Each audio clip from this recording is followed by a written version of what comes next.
one of the things that I'm noticing, I'm not quite at menopause yet, I don't think, as I'm listening to what you always say. Maybe Perry. Yeah. But one of the things that I have noticed as I'm in my mid-40s is there's a shift with the weight gain. And so I remember in my 20s, right, I would say, I want to lose some weight. I would go jog a couple times a week or go to the gym. Just like that, I would lose 5-6 pounds, or let me cut out sugar for the next 2 weeks, drop 8 pounds. Now, baby, it takes weeks and months to just lose 2 pounds, and you're like, what happened? What happened?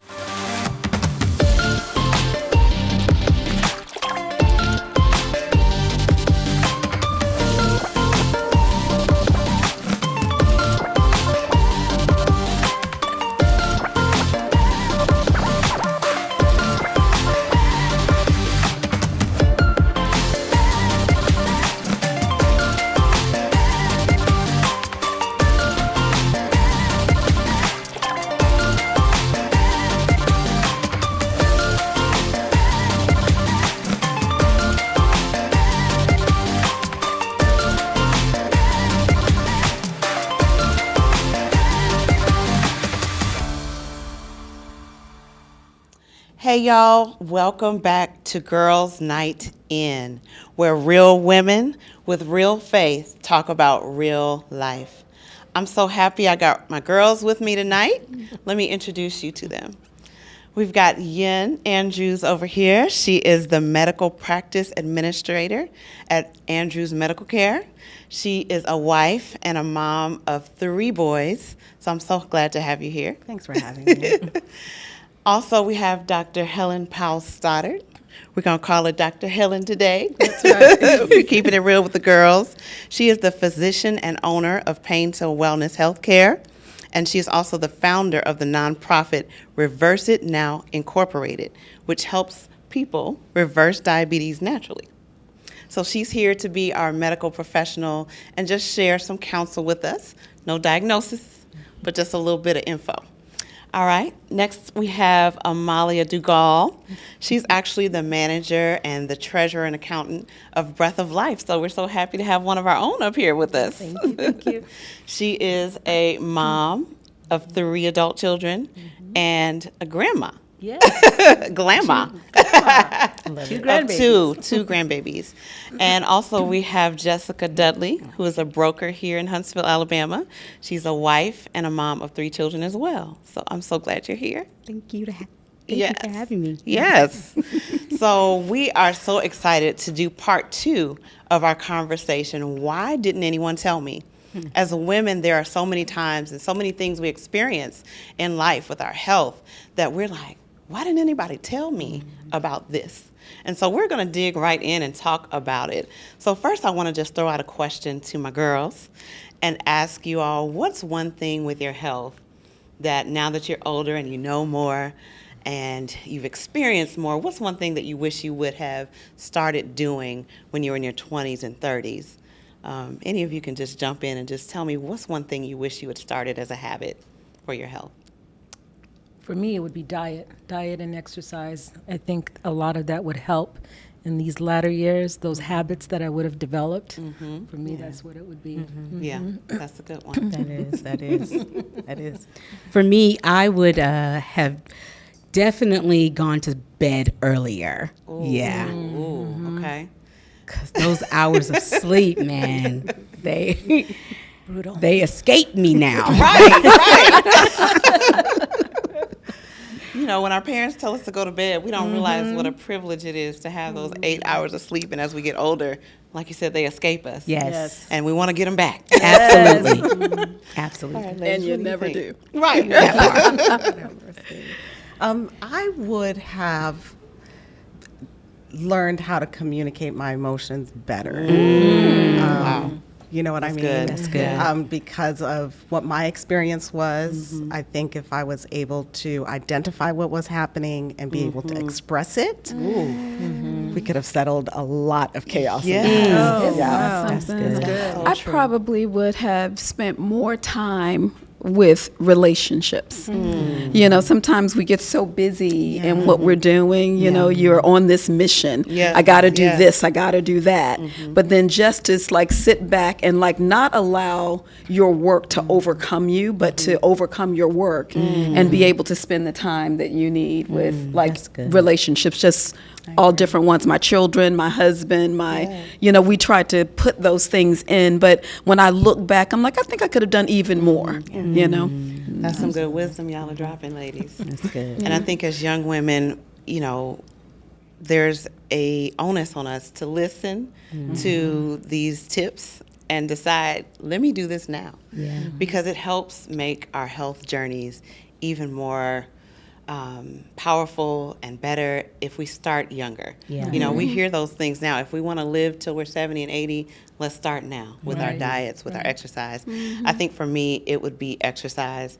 I've always been kind of like an inside type of person. I'd rather be inside reading a book or just chilling out. I don't like to push myself. I don't like to sweat. But I am learning now to She don't want to enjoy- mess a little makeup Right. on. Everybody calls me this prissy girl, but I'm just like, you know, I just don't want to sweat. Yeah. But I'm realizing that I need to sweat. I need to move every day. Yeah. And we were talking about in part one, just the power of being able to do things that we enjoy with our workouts and stuff and getting our dance on, getting the music, finding what we enjoy, finding foods, healthy foods that we like. Because there are so many foods, there's a variety of things we can do. So I think you all shared some great tips. So this part two is actually talking about some of the things we face in our 40s, our 50s, our 60s as women. Because the part one, we talked about childbirth and, you know, starting our cycles and, you know, postpartum issues. But now we're talking about when we're past that age somewhat and we're starting to experience the perimenopause, the menopause. And I don't know about you all, but I've been hearing this perimenopause term here lately. You know, women are coming out. Celebrities and different ones are coming out and saying this perimenopause. It's a thing. And so I want to talk about that and kick it off with that because in looking at it and researching, perimenopause is basically the time before menopause pause starts. And it can actually start as early as your late 30s. And so I wanted to ask, does anyone have any experience where you remember what that felt like for some other women out there who may be wondering if they're going through it? And again, we're not giving that medical advice, but we're just, you know, talking as girls, girl talk. What did that feel like? What was perimenopause like? I can share. So my journey started early. So I was in that group where it was the late 30s. Wow. Even though I know, so even though I knew our family history, when it came upon me, I still didn't know what was going on. So even though I knew, you know, it runs in our family, I was oblivious. So that period of time, and I don't want everyone or anyone to feel like this is going to be their journey, right? This is just how it was for me. It was a really hard time. It was a hard time with the physical changes. Emotionally, it was difficult. I didn't have any control over my emotions. And that's on both ends. Right? So like cry because the sun is out, and then, you know, I was angry because I tripped over a sock. You know, like just things that didn't make sense. I was just emotionally not balanced. And so for me, it was just, I was not my healthiest. Everything just came all at once. On top of just living life. You still have your work responsibilities. You still had my home responsibilities. And it was just really hard to keep everything going. And so for me, it was just a really difficult time. I am so glad that we're having this conversation because there's probably other women out there who are experiencing what you experience and have no idea that there are hormonal changes going on and they're wondering what's wrong with me.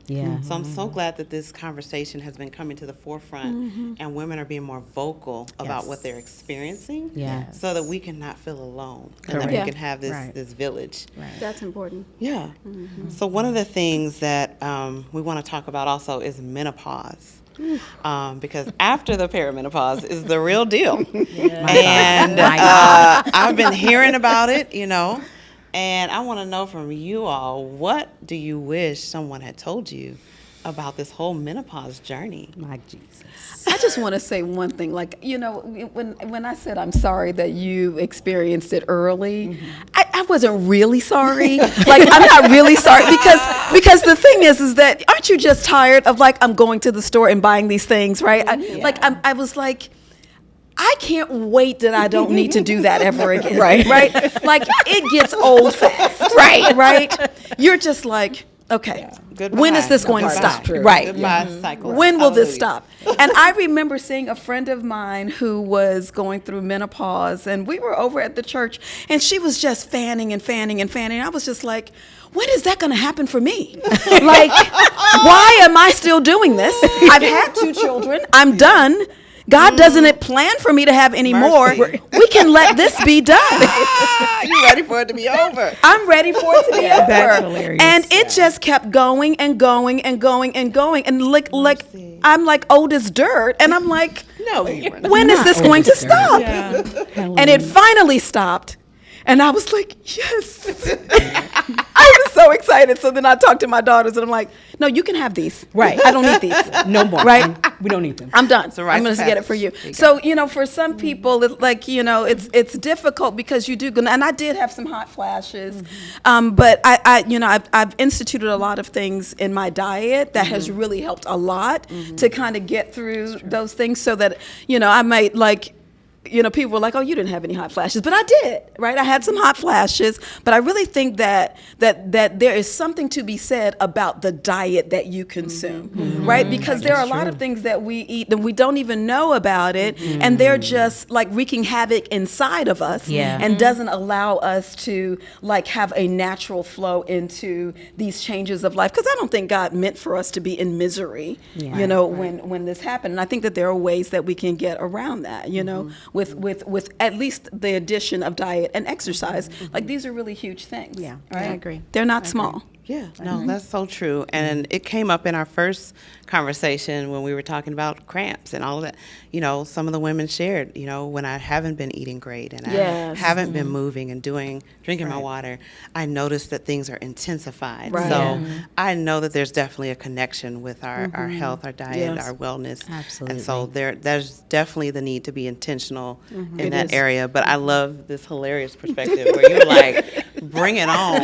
Bring on the fanning. Bring I on the do it? hot flashes. Can I get like one of those little motorized things? Right. Like, I could just, you know, I'll be happy. Right. But you know, we Because- talk about this whole thing. Like, I can tell you that, like, I remember the days when I would like have like cramps that were like horrible, and I was like I remember my sister had to come pick me up from school when I was in high school, and then I remembered in college, you know, I'm calling my mom like, oh, I'm so miserable, and then at somewhere along the line, my dad developed metastatic cancer when I was in medical school, and you know, shortly after we had lost my mom to type 2 diabetes, which is why I do what I do now. And he went to this facility and they completely changed his diet.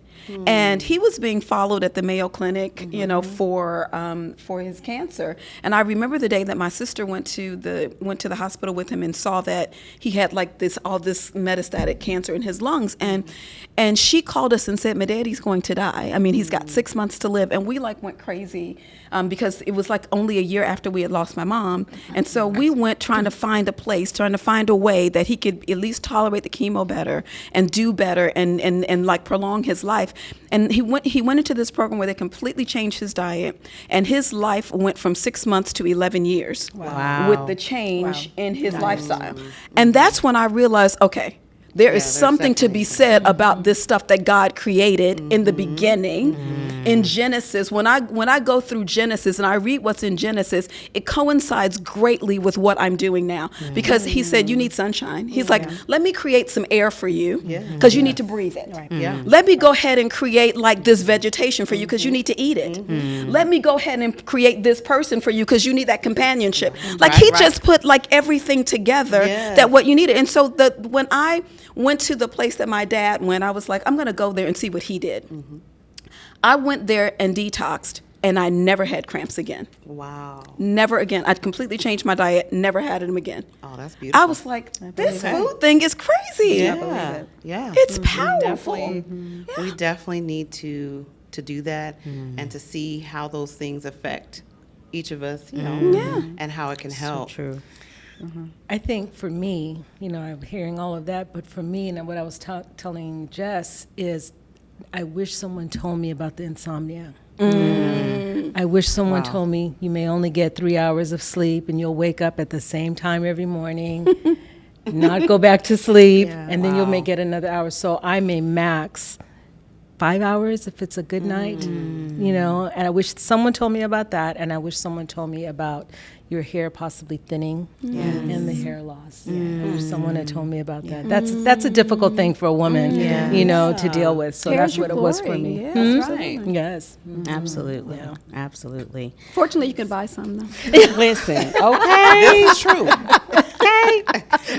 That's a good thing.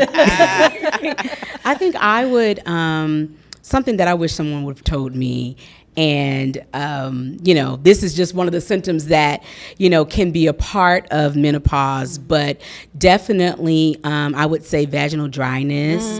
Like, I thought that was like, maybe I'm the only one, or, you know, maybe this is not really a thing. No, it's a thing. Emotions all over the place. Yeah. Vaginal dryness, it's a whole thing. Yeah. Wow. And it is something that needs to be addressed. And no one told me. I didn't know that this was, Right. I know this was like something that really happens, you know?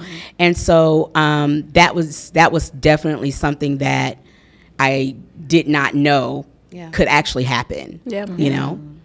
I think it's important that we talk about it. Absolutely. Because as I was looking into it, also saying that low libido, vaginal dryness can kind of go hand in hand when you're Absolutely. experiencing menopause.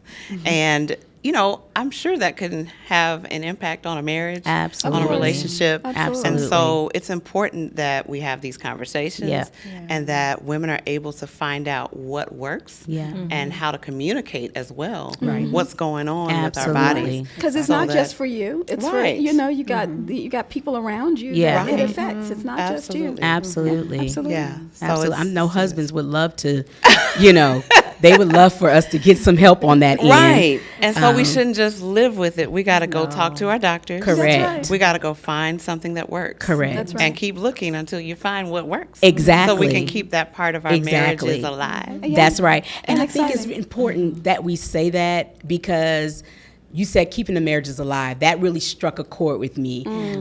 Because sometimes after many years of marriage, it can get old. It can get stale. Like, oh, we do, you know, the same thing all the time, whatever.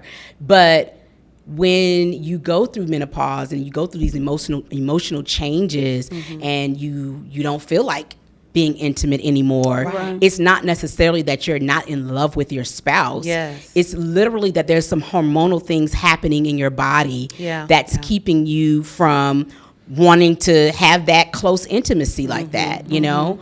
I mean, real talk, like, can we just cuddle? Yeah. Like, I'm good with that, you know? right. But husband may not be, you Right, know? right. So we may need to absolutely talk to our physicians about what can we do to get us in the mood more, you Right, know? right. Because I remember, like, in our 20s and 30s, when we first got married, it was on and popping at all times. Right, right. But now it's just like you literally just don't feel like it. Yeah. And it's not that you hate your spouse. It's Correct. you just don't have the emotional and the hormonal capacity like, you know, like you did before. So I'm just glad to know that I'm not the only one. Like, Right, so true. Like, there's other people out here struggling with these things That's too, right, you that's know? right. Yes. But you get a lot of hormonal changes, right? You know, we're so accustomed, like we have this estrogen, and we're blessed to have estrogen and blessed to have progesterone. Men have these things too, but we have more of it. And so when we start to get around the perimenopausal time and those hormones start to plummet, then you start getting all the symptoms that we're talking about, and including the brain fog, including the low libido, including the vaginal dryness. All of those things are happening because your hormones are out of balance.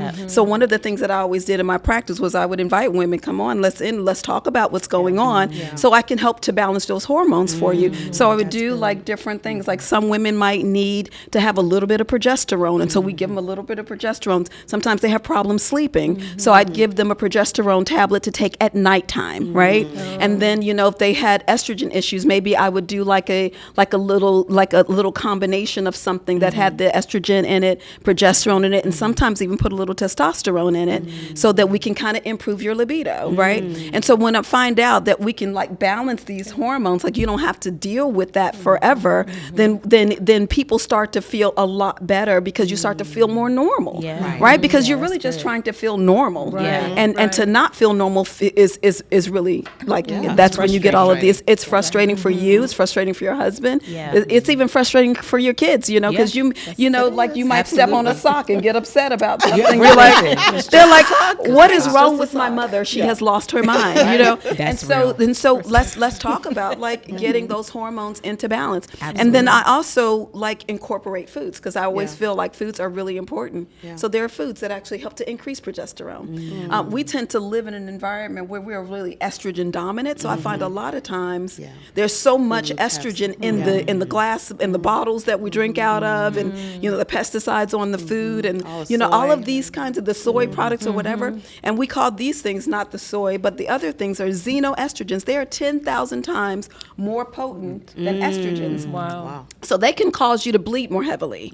You know, and you're like, okay, what is happening here? And you find out it's because I'm estrogen dominant. So then I had to go through and try to figure out and tell people, hey, this is a way that we can kind of decrease some of that estrogen naturally. I might have to supplement you with some things to help you for your body to get rid of the estrogen, the excess estrogen, so that we can bring the balance down with the progesterone, and maybe even supplement a little bit. But you know, each person's an individual, so you gotta kind of test and see what you need to work with. It's good to know that there's help.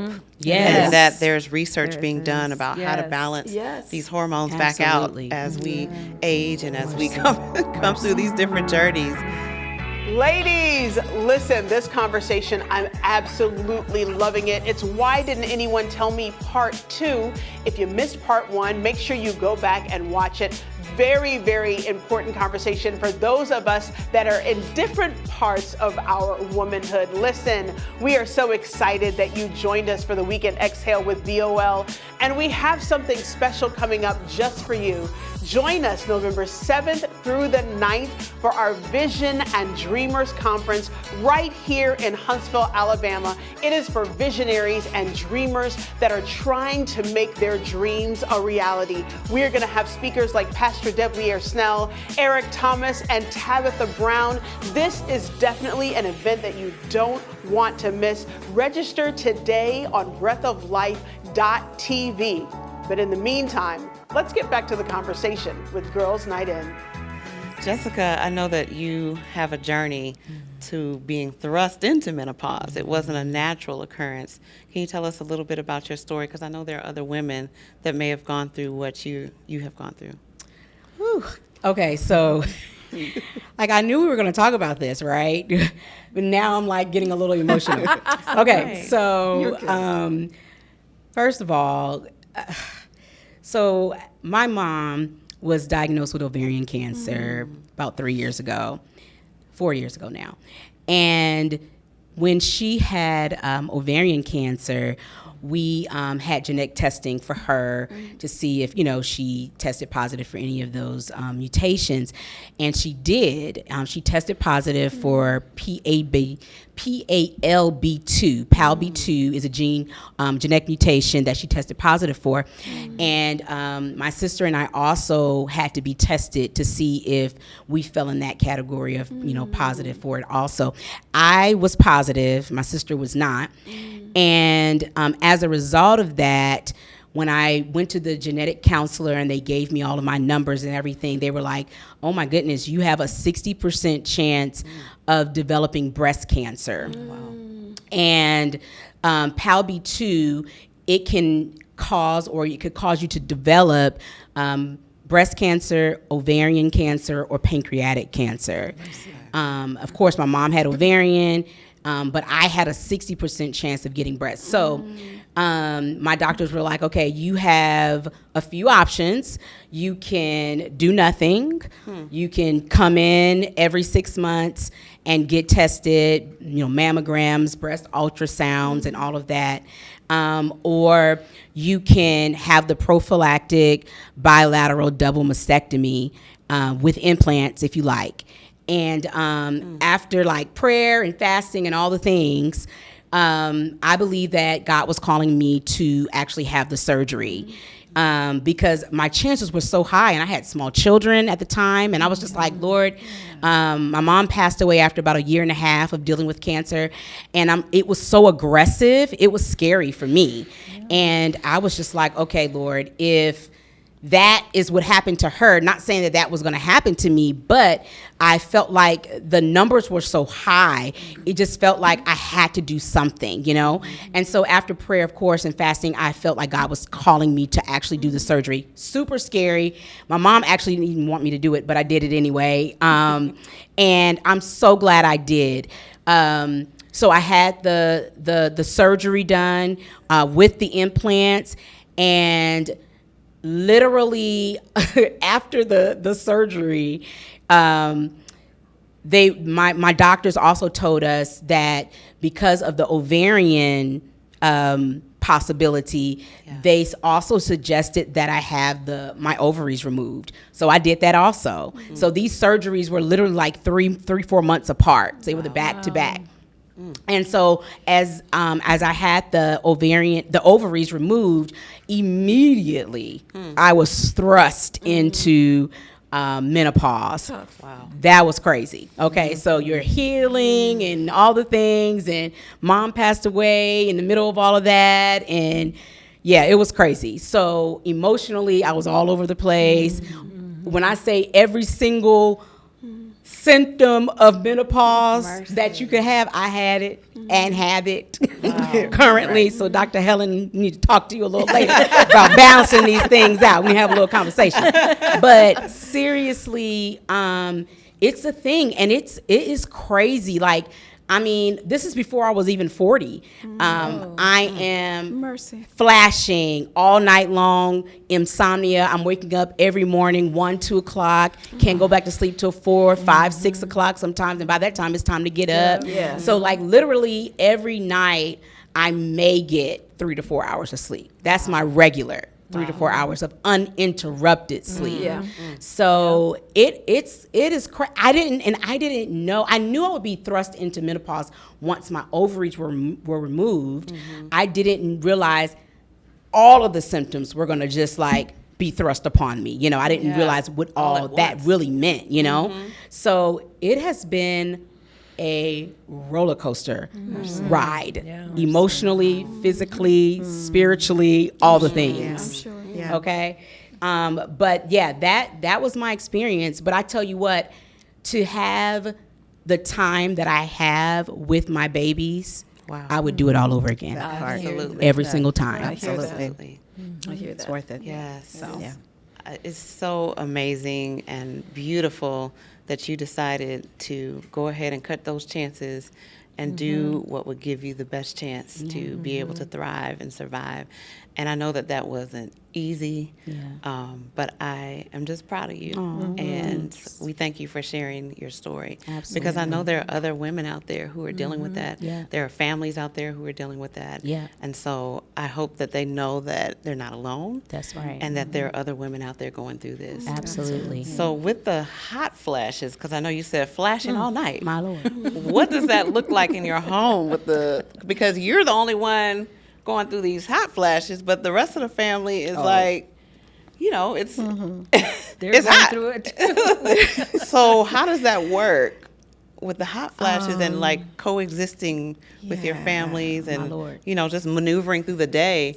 Like, what does a hot flash feel like? First of all, how does break it that down? feel? Tell me. You know what a furnace looks like and feels like. My God. So it's within the most center part of your body. Yes. And just turn it all the way up. Yes. So you actually feel it moving into and up into your head. Yes. And by the time it gets here, I mean, like you can't even really think straight. I'm fanning myself. I'm looking for my water. If I'm in a conversation, it has to stop because I can't think. Yeah. Wow. Right. I have to cool off before I can. Before I can continue. Yeah. So in the home, I kind of win. That part. Yes. We win. In the home. That is it. In the end, we win. And so the house is cold. I usually have 2 fans running in my room at once. Yep. Wow. My husband wears winter clothes all the All time.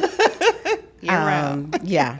So it's I win because I can't exist without Listen. being able to be cooled off. I didn't have a lot of hot flashes, but the first couple of times I had them, I was wearing glasses. And when you know what I'm gonna say. You're wearing glasses, and like you said, you feel it Yes. come up, and all of a sudden your glasses steam up. Right. Mercy. Right. Yes. Yes. Right. Yes. Yeah, whole thing. it's a whole thing. You're actually exerting, like you can Yes, see you can feel it. Yeah. heat Yes. that comes. It's And then it'll from go within. away. You just Just like drink that. some water, and it goes Just- away just like that. as quickly as it came. as quickly. As quickly as it came. Yeah. I read a quote that said it's not just hot flashes, it's your whole body. Whole Like there's body. all kinds of things that come with menopause. Because I think we often just think, oh, you're just having hot flashes. No. But I'm hearing insomnia and brain fog and all of the hair thinning. Like there's so many things There are that are changes. happening.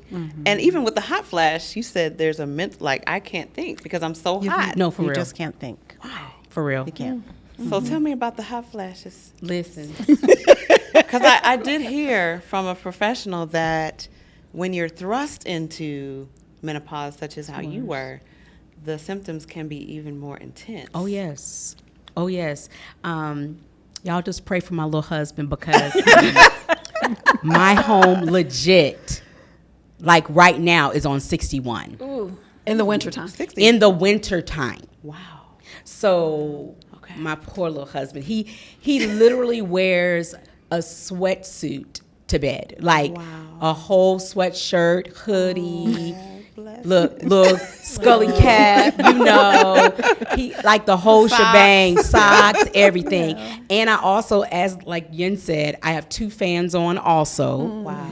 I mean, it's a whole thing. And my poor little kids, they just freeze. Now they're actually used to it. So now they're like, Their body Mommy. temperature's reset. Yeah, no, for real.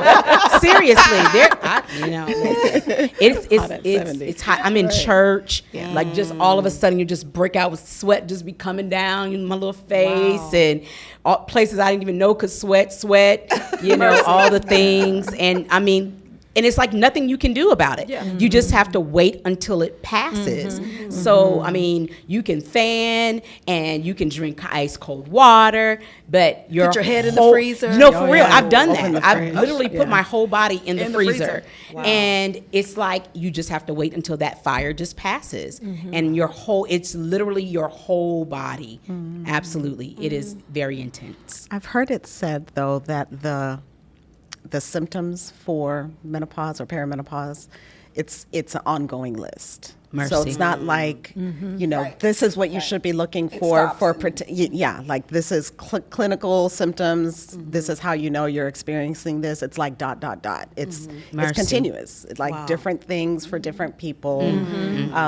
Just is added on. Yep. Wow. And The so list is long. it's long. It is. Because not everybody experiences it Not at all. the same way. Correct. No. And the duration is And the different. duration is so I think different. that's the part Right. that's important, right? Like we're speaking of our experiences, but you may not experience any of them. this. You might be finished in 2 years and you're high-fiving your BFF and say, I'm done, we're good.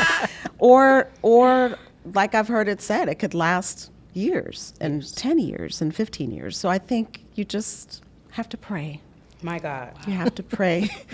And increase prayer. increase prayer. Not 3 times a day. You're not Daniel. Right. You need to double what Daniel did. My God. My Double God. it. Yeah. Double Daniel. One of the things that I'm noticing, I'm not quite at menopause yet, I don't think, as I'm listening to what you always say. Maybe Perry. But one of the things that I have noticed as I'm in my mid-40s is there's a shift with the weight gain. And so I remember in my 20s, right, I would say, oh, want to lose some weight. I would go jog a couple times a week or go to the gym.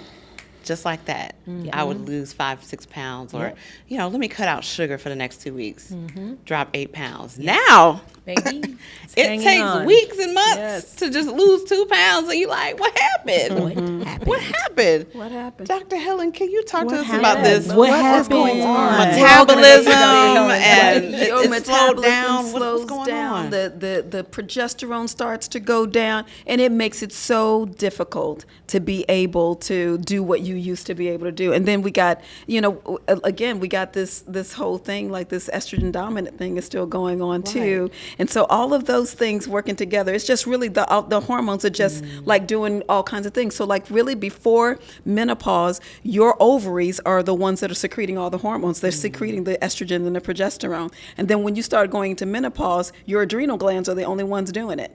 Right? Your adrenal glands don't really produce that much. So you get like these really, really low levels of it because now you're only got the adrenal glands where you had both of the things doing it before. So when that starts to happen, all kinds of havoc starts to break loose because of the imbalances. Wow. Absolutely. The sleep and everything. And I was, we were talking a little bit earlier about I've really been doing a lot of research on like the toxic overload that we are dealing with right now. And as I've done all of the research on toxic overload, there's so many different toxins in our food that can make these symptoms worse. And so I'm like, okay, so like we were not meant to have such a toxic overload. The major organ in your body for detoxification, I mean, God was gracious to us. He gave us a liver, kidney, the colon, we can poop it out, pee it out, we can sweat it out, we can breathe it out, right? With lymphatics, we have all of those ways of doing that. But what we unfortunately are dealing with is an overload. So our livers are overloaded with so many toxins that the liver has over 500 different functions in the body. And so when it has to make proteins, if I cut myself, my liver has to give me some proteins to clot it, right? My liver has to, if I eat some fats, my liver has to take that fat, metabolize it. My sugars, it has to do that. It has to metabolize it. So it's got all these other jobs, and it wants to detox on top of that. And it's got so much work to do that it's not doing anything well. And so the goal is to try to like just offset the liver a little bit so that it can do what it's supposed to do, which is to get rid of some of the toxins. And then your body really doesn't it overcomes it. It's actually able to do things a lot better than it was, right? Wow. That is so good to know, because it can feel kind of helpless, and you feel like all of this is coming at you at once. But it's good to know that as we work with our doctors, as we work with our medical team, as we talk in community and find out what worked for you, what helped you, we can find some strength and hope for this journey that all women have to go through. So as we prepare to close, I just want to go around and just ask you to give a word of encouragement or a little tip, a hack that has helped you get through this menopause season. Even if it's putting your head in the refrigerator, like, listen, somebody may not know that they can cool down a little quicker. Maybe it's taking a fan with it. Like, what are the hacks that are helping you maneuver through this season that you have learned or picked up, or maybe somebody told you? And you can just jump in wherever. I think one of the things I learned, caffeine is not your friend. Ooh. Caffeine is not your friend with this, because it can create some of that heat that's coming through. So getting off of the caffeine is really important. Wow. That's one of the things. Good. That's good. That's a good one. That's a good one. Anybody else got a little hack you can share for us? I We're have- coming along. I have two things. Okay. The first thing is, don't be afraid to talk about it. And you don't necessarily have to go to the elders of the church or in your family, but you have individuals, hopefully you have individuals in your life who have gone through this, and so have that conversation. Just talk about it. And when you're talking about it, also educate those, like your spouse or your significant other. Just talking about it will alleviate a lot for you. Do your research. But lastly is give yourself grace. Yes. Give yourself, it's okay, take a time out. That was my bedroom was my timeout place. And walking in the house and just closing the door and just taking a time out to catch my breath. It's okay. That's good. It's okay. Yeah. You're going to be okay. That's good. So those things would be my advice. I love it. Yeah. I'm so That's glad you really said good. talk to somebody. Yes. Because I've called and talked to each one of you all and said, can you help a sister out? What is going on? Okay? Right. And I love that I have women in my life that will drop everything and just, help me walk through these different changes that we're going through. So I love that piece of advice. Helen, what would you say? Dr. Helen. I would kind of say the same thing is really take an opportunity to relax. Right, it's difficult to do in the day and age that we're living in, but to really just take a chance, an opportunity to step back. The world won't fall apart, even though you think it will. Like you feel like you're holding up the world by yourself. It won't fall apart, and people will find other ways of doing things. And every emergency is not yours. Wow. That part You're preaching now. And so, and sometimes you just got to say lack of planning on your part does not negate an emergency on mine. And so you got to be able to just pull it back. I love that. I love that. That's good. The truth, man. Okay, I'm about to do a laugh. Okay, woo, that was so good. And I would say, for me, always having a fan. Okay, get you a fan. Okay, get you a fan of the Lord. Okay, as I would say. No, for real. I have a fan in my car, in all my purses, by my bed. Listen, I'm gonna have a motorized fan. I'm gonna have a regular fan. Listen, Do you have your, are you sitting? Listen, don't play with me. I might have it in my pocket, okay? Listen, I will whip it out because you just never know. Just comes out of It nowhere. just comes out of nowhere. You just minding your little business, and then here comes your little hot flash. Wow. So yeah, keep you a fan. And I all must say, your talk to your doctor. Yes. Right? Because your doctor can help you to, and listen for the word bioidentical hormones. You do not want synthetic hormones. So listen for the doctor's offices that carry bioidentical. That means that they're similar to what your body will naturally do. Right. You don't want any synthetic things because it kind of increases your risk of cancer. So Yeah. That's such a good place to land. We got to talk to your girls, talk to the women in your life, keep you a fan. Come on.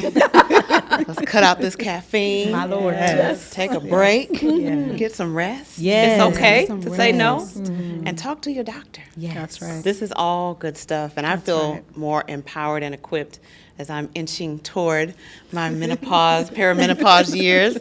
I'm not as afraid of it now. Don't be afraid. Because That's good. look at you all. Y'all are thriving. You're beautiful, and you're doing life. You're still doing menopause, or have done it, but you survived, and that's key for us to know as women. Yes. right. So I want to encourage you, ladies. Thank you for watching with us. I want to encourage you to find your tribe, find your community, get on a couch with your girls and talk, share. There is healing in community. There's healing in talking to your girls. I hope you have felt it even in this little time that we spent together. We can't wait to see you next time. Thank you for joining us. Have a good night. bye.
If you keep letting losing happen to you, if you keep letting people do you and treat you any kind of way, it's going to become a culture. Winners win and losers lose.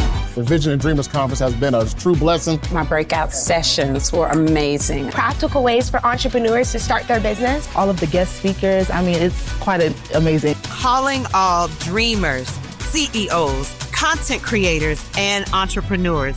we're inviting you to the second annual Vision and Dreamers Conference, November 7th through the 9th, right here in Huntsville, Alabama. Last year we did it big, but this year we're going to do it even bigger. We're going to kick it off that Friday night with the hip-hop preacher himself. Dr. Eric Thomas is going to be in the house. And then that Saturday morning at 11, I'm going to exhort you and teach you in the Word on how to crystallize and walk in the visions God gives you.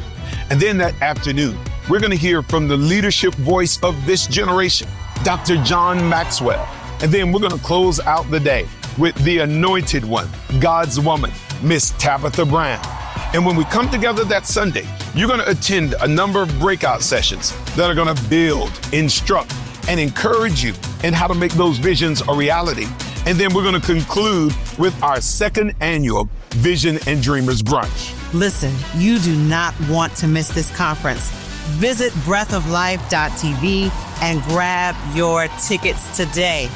It's going to be epic. It's going to be amazing. And you don't want to miss this inspiring event that's coming to Huntsville in November. Listen, I believe it's going to be the biggest event to hit the city of Huntsville in a long time. So if you're in Huntsville, you need to come. If you're outside of Huntsville, you still need to come. And if you want to join online, there's a way for you to register and join from a distance as well. I believe that we are in the age of visions and dreams. Joel 2:28 lets us know that there's more visionary power available now than at any other time in history. So we look forward to seeing you at the 2025 Vision and Dreamers Conference.